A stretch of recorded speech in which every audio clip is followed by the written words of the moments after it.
여러분, 학교에서 친구들과 이야기하다 보면은 그 사람의 상태가 말이나 행동에서 나올 때가 있지 않습니까? 어떤 친구들이 입만 잡으면 이렇게 불평합니다. 아, 진짜 짜증나. 오늘 망했네. 학교 왜 이렇게 힘들냐. 빨리 졸업하고 싶네. 이런 마음이 들 때가 있습니다. 이러고 막상 대학생이 되면은 다시 고등학교로 다시 돌아가고 싶다. 이런 마음이 들 것입니다. 아직 우리 친구들은 모르지만은 고등학교 졸업하고 대학생이 돼보면 다 알 겁니다. 대학생이 되면은 고등학생 때로 돌아가고 싶다. 취업하면은 대학생 때로 돌아가고 싶다. 여러분들이 나이 먹고 좀 지나다 보면 알게 될 것입니다. 그런데 반대로 어떤 친구는 비슷한 상황에서도 이렇게 말합니다. 그래도 괜찮아. 다시 해보면 되지. 어떻게든 되겠지. 약간 이런 말을 하는 친구들도 있습니다. 이렇게 말은 그 사람 안에 무엇이 들어있는지를 보여주게 됩니다. 특히 우리의 위기 상황 속에서 우리에게 위기가 닥쳐올 때 우리는 어떻습니까? 사람의 위기 앞에서 그 사람의 생각이나 우리 마음들, 중심이 말이나 태도로 나오게 됩니다. 오늘 본문에 등장하는 다니엘도 큰 위기 앞에 서 있습니다. 느부갓네살 왕이 꿈을 꾸었는데 그 꿈을 말하고 해석하지 못하면 바벨론의 모든 지혜자들을 죽이겠다고 명령했습니다. 그 중에는 당연히 다니엘도 포함되어 있었습니다. 여러분, 이건 시험이 망한 정도가 아니라 사람의 생명이 걸리는 문제입니다.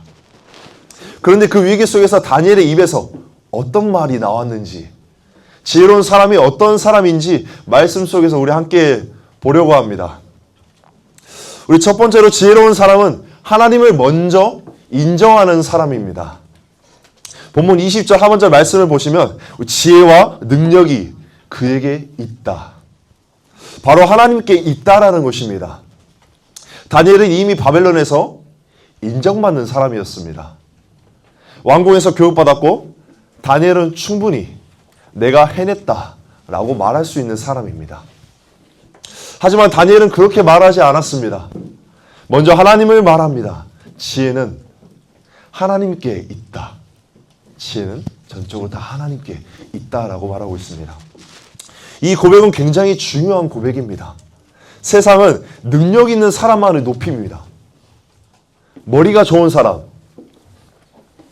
그리고 성적이 좋은 사람, 재능이 있는 사람, 남들보다 더 뛰어난 사람, 그런 사람들만 인정합니다. 그래서 사람들은 자연스럽게 이렇게 생각하게 됩니다. 내가 잘해서 여기까지 온 거지. 뭐 하나님이 해준 게 뭐가 있는데. 내가 노력해서 내가 이 결과를 얻은 것이야. 내 힘으로 한 것이야. 하지만 성경은 이렇게 말해줍니다. 지혜의 시작은 하나님을 인정하는 것입니다. 여러분들도 그렇지 않으셨나요? 시험을 잘 보면 이번에 내가 공부 좀 했지. 내가 노력해서 이 성적 받은 거야. 이런 친구도 있을까요? 운동을 잘하면 내가 원래 운동 신경이 타고나고 센스가 좀 있어. 이렇게 말할 때가 있습니다. 전도사님 부모님이 운동신경이 되게 좋으시거든요. 뮤지컬도 좋으시고. 그래서 그것을 물려받았어요. 그래서 남들보다 좀 더 운동신경도 좀 더 있다고 저 스스로 생각해요. 그래서 조금만 제가 잘해도 남들이 못하면은 왜 그것도 못하냐. 맨날 저 교만에 빠져가지고 남들을 비난하고 그랬어요. 이렇게 쉬운 거 왜 못하냐고. 물론 지금은 그렇다는 거 아닙니다. 우리 이렇게 너무나 자연스럽게 자기 능력을 먼저 꺼내는 삶을 살아가게 됩니다. 하지만 지혜로운 사람은 다르다는 겁니다. 지혜로운 사람은 먼저 하나님을 말합니다. 이것은 하나님이 주신 지혜입니다. 하나님께서 도와주셨습니다. 주님 아니셨으면 저는 아무것도 할 수 없었습니다. 큰일 날 뻔했습니다. 주님 감사합니다.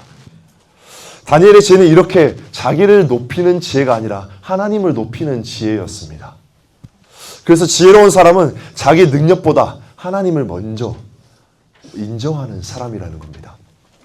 우리 두 번째로 지혜로운 사람은 위기 앞에서 하나님께 나아가는 사람입니다. 다니엘의 처한 상황을 생각해 보시면 느부갓네살 왕은 자신이 꿈의 의미를 알지 못해서 극도로 불안해하면서 그런 상황 속에서 자기 곁에 있던 바벨론의 지혜자들을 불러 모았습니다. 다 불러 모았습니다. 여기서 지혜자들은 누구를 가리키는 것일까요?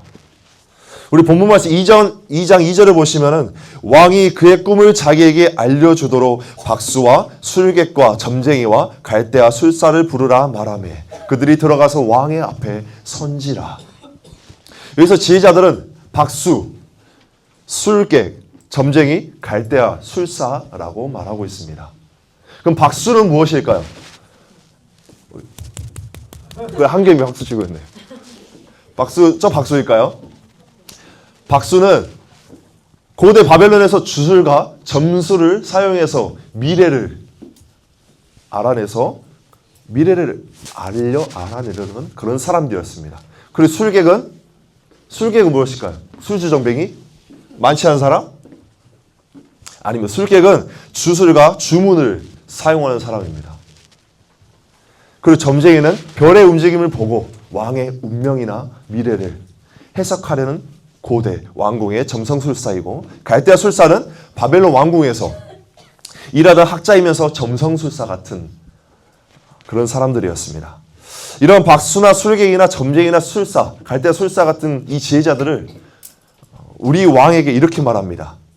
왕께서 꿈을 말씀해 주시면 우리가 해석해 드리지요. 이렇게 아주 신비스럽게 말을 합니다.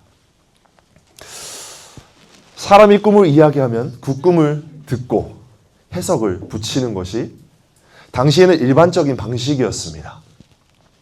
그런데 느부갓네살 왕은 이 지혜자들을 믿지 않았습니다. 왜냐하면 왕은 그들이 평소에도 그럴듯한 그런 말들로 상황에 맞게 해석을 만들어내는 그런 사람이라는 것을 그렇게 의심하면서 생각했기 때문입니다. 그래서 왕은 이렇게 말합니다. 꿈은 내가 말하지 않을 것이다. 너희가 진짜 지혜가 있다면 내 꿈을 맞춰보거라. 어때요? 좀 연기 톤이었어요? 괜찮았어요? 오, 감사합니다, 목사님. 왕의 생각은 이것이었습니다. 너희가 정말 신의 지혜를 가지고 있다면 내가 말하지 않아도 꿈을 알아야 하는 것이 아니냐. 하지만 인간의 지혜로는 왕이 꿈을 알아낼 방법이 없었던 것입니다. 그래서 지혜자들은 결국 이렇게 이야기합니다. 이것은 세상 어떤 사람도 할 수 없는 일입니다. 그러자 이 왕은 더욱 분노하게 됩니다. 그렇다면 너희는 나를 속이고 있었던 것이 아닌 게냐. 그래서 결국 왕은 명령합니다. 꿈을 말하고 해석하지 못하면 바벨론의 모든 지혜자들을 쳐 죽여라. 이 명령 때문에 다니엘도 죽을 위기에 처하게 된 것입니다. 그런데 여기서 다니엘이 친구들을 찾아가게 됩니다. 그리고 함께 기도하기 시작합니다. 사람의 위기 앞에서 그 사람의 중심이 드러나게 됩니다. 어떤 사람은 화를 내기도 하고, 어떤 사람은 남을 탓하기도 하고, 어떤 사람은 쉽게 포기합니다. 어차피 안 돼. 끝났어. 망했어. 그런데 다니엘은 달랐습니다. 다니엘은 어떻게 했습니까? 바로 하나님께 나아갔습니다. 이 문제는 내 머리로 해결할 수 있는 문제가 아니라는 것을 다니엘은 인지하고 알고 있었다는 것입니다. 그래서 그는 하나님께 도움을 구한 것입니다. 여러분이 힘들 때 어디로 갑니까? 학교에서 관계가 틀어질 때, 공부가 안 될 때, 미래가 막막할 때, 내가 꿈이 없을 때, 부모님과 사이가 안 좋을 때 무엇을 먼저 생각하십니까? 다니엘은 제일 먼저 기도를 했습니다. 바로 이것이 지혜입니다. 우리 마지막 네 번째는 우리 지혜로운 사람은 하나님께 영광을 돌리는 사람입니다. 23절 말씀을 보면 주께서 이제 내게 지혜와 능력을 주시고 우리가 주께 구한 것을 내게 알게 하셨사오니 내가 주께 감사하고 주를 찬양하나이다. 곧 주께서 왕의 그 일을 내게 보이셨나이다 하니라. 아멘. 하나님께서 다니엘에게 꿈의 비밀을 알려주셨습니다. 19절을 보시면 이에 이 은밀한 것이 밤의 환상으로 다니엘에게 나타나 보이매. 우리 느부갓네살 왕의 꿈 자체와 그 꿈의 의미까지 우리 다니엘에게 하나님께서 알려주셨다는 겁니다. 여러분이라면 어떻게 하시겠습니까? 휴, 다행이다. 아, 살았다. 이제 죽지 않겠네. 이런 마음을 가지고 바로 왕에게 달려가서 그 꿈을 해석해 줬을 수도 있습니다. 하지만 다니엘은 23절 말씀에 어떻게 했습니까? 먼저 내가 주께 감사하고 하나님께 감사 기도를 먼저 드렸다는 것입니다. 그리고 왕 앞에 서서 이렇게 말합니다. 이 비밀은 내가 다른 사람보다 지혜로워서 아는 것이 아닙니다. 지금 이 순간은 다니엘이 느부갓네살 왕에게 인정받을 수도 있는 기회입니다. 왕 앞에서 제가 해냈습니다. 내 능력으로 내 힘으로 내가 해냈습니다. 이렇게 말하면서 그 왕에게 나는 엄청난 권력을 받을 수도 있었습니다. 하지만 다니엘은 자기를 드러내지 않았습니다. 바로 하나님을 먼저 이렇게 드러내게 됩니다. 하늘에 계신 하나님이 이 비밀을 나타내셨습니다. 이것이 진짜 지혜라는 것입니다. 지혜는 자기를 드러내는 능력이 아니라 하나님을 드러내게 한다는 것입니다. 즉 지혜로운 사람은 결국 하나님께 영광을 돌리는 사람이라고 말해주고 있습니다. 최근에 이제 전도사님도 이제 학교 대학원에 이제 개강을 했는데 일주일 동안 경건 수련회를 해요. 수업에 대해 OT도 하는데 수련회 예배 강사 목사님 모셔서 수련회를 해요. 근데 혹시 우리 친구들 송태근 목사님 아신가요? 나라 알아? 어디 교회? 들어보면 알죠. 저기 대형교회 아주 유명한 목사님이에요. 삼일교회 서울에 있어요. 여러분 서울 가봤어요? 아 미안해요. 아무튼 그 성태훈 목사님이 이제 설교하시다가 그런 말씀하시는데 친구 목사님이 있었어요. 친구 목사님이 있었는데 그 목사님의 아들이 이제 대학교를 졸업하고 대학원 이제 서울 대학원까지 나오면서 이제 졸업을 한 달인가 앞두고 있었어요. 그래서 그 아들은 이미 취업도 확정된 상태고 이미 좋은 회사에서 스카우트 하겠다고 연봉도 협상되고 높은 직급을 주겠다 그게 확정돼 있었어요. 앞길이 순탄하고 뭐 문제될 게 없었어요. 근데 이 아들이 주님을 만나는 순간 내가 만난 예수님 때문에 아버지에게 목사님에게 이렇게 말을 합니다. 아버지 저 신학 가야 될 것 같습니다. 이러더니 아버지가 어떻게 하셨을까요? 그래도 목사님인데. 근데 아버지도 인간이라서 사람이어서 그 욕심을 놓지 못하셨던 거예요. 그래서 우리 한 달만 더 기도해보고 생각이 바뀌기 바라셨던 거죠. 한 달만 더 기도해보고 다시 이야기해보자. 그렇게 하셨던 거예요. 그래서 아버지가 사람들 총동원해서 뭐 할머니 할아버지 동원해서 아들을 설득시키려고 목회에 가지 못하게 하려고 계속 다 사람들 불러서 말려보라고 말했던 거예요. 근데 이 사람들이 하나같이 똑같이 우리 아들에게 이런 말을 하는 겁니다. 너가 걸어온 이 길이 아깝지 않냐? 너가 준비한 이 시간들 아깝지 않냐? 다들 똑같이 이렇게 말하는 겁니다. 이렇게 말했는데도 불구하고 이 아들은 꾸준히 끊임없이 담대하게 나는 주의 길을 가겠습니다. 이렇게 말을 했다고 합니다. 아버지에게.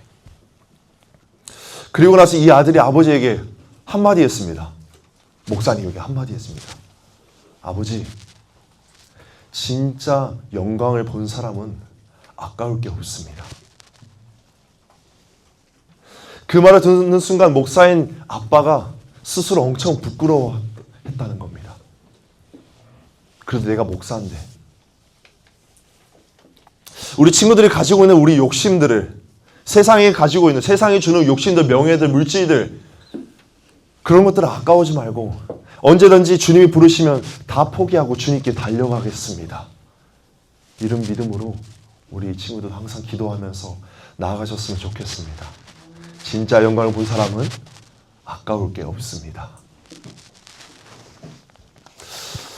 우리 사랑하는 성도 친구들, 다니엘은 위기 속에서 지혜로운 사람이 어떤 사람인지 오늘 말씀을 통해 보게 되었습니다. 아까 말했는데. 자, 우리 사랑하는 친구들, 다니엘은 위기 속에서 지혜로운 사람이 어떤 사람인지 오늘 말씀 속에서 보게 되었습니다. 첫 번째로 지혜로운 사람은 하나님을 먼저 인정하는 사람입니다. 다니엘은 자신의 능력을 말하지 않았고 지혜와 능력은 하나님께 있습니다라고 고백했습니다. 세상은 내가 했다가 아니라 내가 잘했다 이렇게 말하지만은 지혜로운 사람은 하나님이 하셨습니다라고 고백하는 것입니다. 두 번째로 지혜로운 사람은 위기 앞에서 하나님께 나아가는 사람입니다. 다니엘은 죽을 수도 있는 위기 앞에서 포기하지 않았습니다. 사람을 찾아가지 않았고 세상을 의지하지 않았습니다. 하나님께 나아갔습니다. 지혜는 모든 문제를 해결하는 능력이 아니라 이러한 문제들을 하나님께 가져가는 우리의 태도입니다. 세 번째로는 지혜로운 사람은 상황보다 하나님을 더 크게 보는 사람입니다. 느부갓네살 왕은 다니엘의 목숨을 결정할 수 있는 그런 권위 있는 사람입니다. 하지만 다니엘은 왕보다 더 크신 하나님을 보고 있던 것이죠. 그래서 다니엘이 말합니다. 왕들을 세우시는 분도 하나님이시다. 지혜로운 사람은 상황을 크게 보는 사람이 아니라 하나님을 더 크게 보는 사람입니다. 마지막으로 네 번째는 지혜로운 사람은 하나님께 영광을 돌리는 사람입니다. 다니엘은 하나님께서 꿈의 비밀을 알려주셨을 때 자신을 드러내지 않았습니다. 먼저 하나님께 감사하고 찬송했다는 것입니다. 그리고 왕 앞에 말합니다. 이 비밀을 하나님이 알려주신 것입니다. 지혜로운 사람은 자기를 드러내는 것이 아니라 하나님을 드러내 하나님께 영광을 돌리는 사람이라는 것입니다. 우리 친구들, 지혜로운 사람은 하나님이 하셨습니다. 하나님을 먼저 인정하는 사람, 위기 앞에서 하나님께 나아가는 사람, 상황보다 하나님을 더 크게 보는 사람, 그리고 하나님께 영광을 돌리는 사람입니다. 즉 지혜로운 사람은 내가 했다가 아니라 하나님께서 하셨습니다 라고 말하는 사람입니다. 우리 친구들의 입술은 요즘 무엇을 말하고 있습니까? 불평입니까? 두려움입니까? 비교입니까? 성적입니까? 아니면 하나님입니까? 다니엘처럼 위기 속에서도 하나님을 제일 먼저 말할 수 있는 그런 믿음 있는 진짜 지혜로운 사람이 되기를 소망합니다. 그래서 우리가 이렇게 고백하며 하루하루 살아가며 나아갔으면 좋겠습니다. 하나님, 저도 다니엘처럼 살고 싶습니다. 위기 속에서도 하나님을 먼저 말하는 사람이 되고 싶습니다. 제 삶을 통해 하나님이 드러나길 원합니다. 내 힘으로 한 것이 아닌 이 모든 것은 주님께서 하셨습니다. 진짜 영광을 본 사람은 아까울 게 없다라는 이 고백이 우리의 입술 가운데 끊임없이 나오길 소망합니다. 이런 고백할 수 있는 제가 되게 해주세요. 이런 진실된 마음의 고백을 주님께 올려드리시면서 우리 함께 찬양하며 나아가겠습니다.